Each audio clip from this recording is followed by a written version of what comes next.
Yo, what's going on YouTube? It's been about 4 months since I've uploaded a video, but that doesn't mean I'm lacking. Just been super busy. I've had a lot of jobs over the last few months. Some of them I recorded BTS, some of them I didn't. So just trying to compile all the BTS that I did collect into one video, so that way I can kind of give you guys an update. If this is your first time tuning in, my name is Randy. I am a part-time freelancer that covers videography and photography jobs. Although I am starting to decline more photography jobs and go with more video work, I'll still occasionally take some stills if the money is right. Most of the time it's easy money, so it helps me with the cash. The footage on screen is one of my retainer clients. This Vietnamese bakery hired me to shoot social media content for their pages. Essentially, I film for a half day and transfer all the footage via Google Drive. I have been trying to get into the habit of transferring all the data at the end of the shoot, but sometimes it just doesn't work out like that.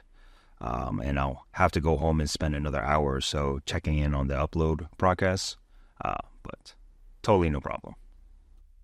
For this client, when I originally contracted with them, it was at a lower half-day rate, which I recently had to increase.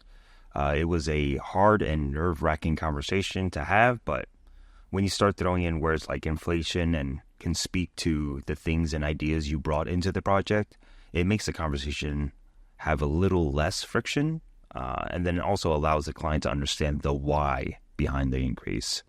Lucky for me, the client was very understanding and was happy to pay the increase, so it was a win for me.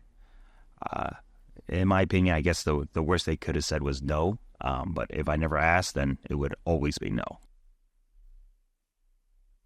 I recently also bought a new cart system. For right now, this would do, as it really helps my old ass back and helps me make one trip from the car to the location. This is the same cart that every videographer on YouTube have talked about, so nothing cool to talk about on this one. I did sign a new client, a women's fitness brand that I found on Upwork that will mostly be shooting on the beach, or at least have the beach as the background. The cool thing about this gig is that I won't have to bring all my equipment. They already have a FX3 that they want me to use, which makes everything so much smoother. I won't have to transfer files or anything really. I did run into an issue using their stuff though.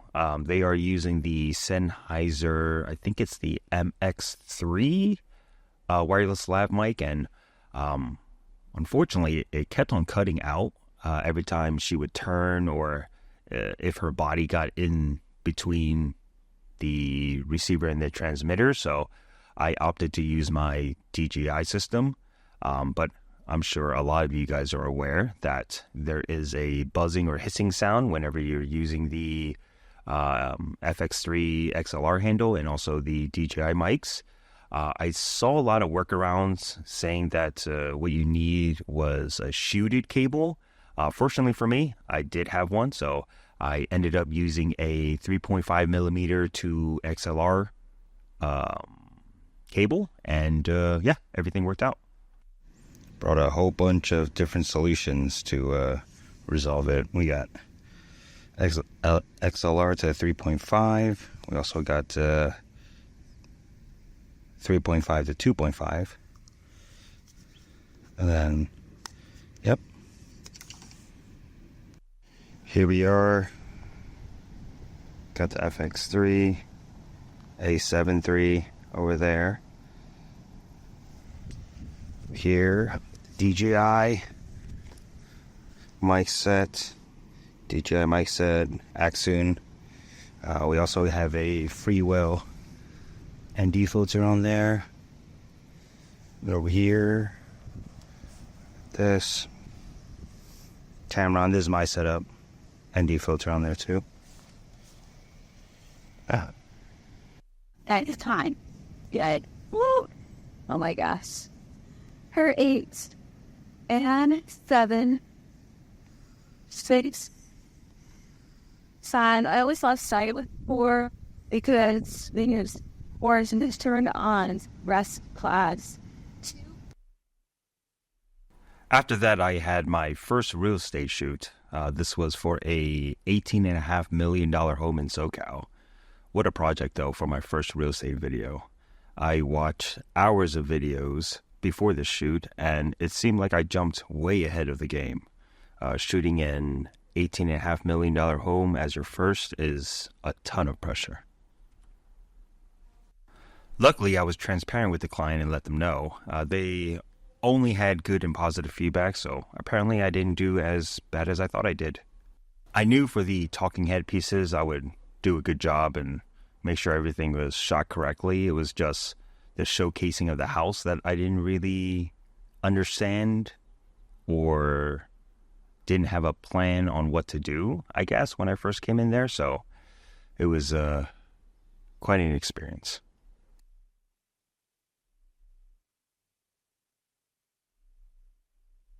I did come in with a bunch of ideas, though, so I was glad I came in there with some things to film and then just really freestyled the remaining clips.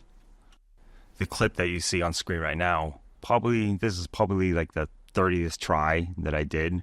I really wanted to execute this idea, and I'm glad it worked out.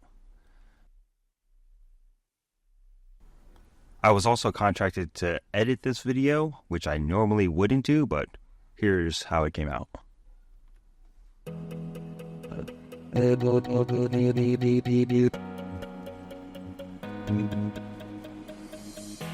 Looking for that unique coastal enclave with direct beach access and majestic panoramic views of the Pacific Ocean, Catalina Island, the coastline, and amazing sunsets, from a custom residence defined by stunning architecture.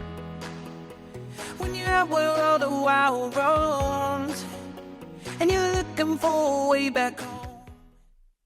After that shoot, I think I had 2 or 3 more shoots with a women fitness client. This was at a Pier Space location. And here's a sample of that shoot. You can add weights here if you'd like. You don't have to, but you can, okay? So a little pulse back and up, getting those arms involved. 8 and 7, 6, 5. Yeah, that's been the update for the last 3 or 4 months. Like I said, I'm going to try to do a lot better in recording more BTS and putting these videos together, but images are starting to look a lot cleaner. So definitely happy with how the progress is going so far. With that being said, I'll catch you on the next video. If you could do me a favor, like this video. If you haven't subscribed yet, please remember to subscribe. Later.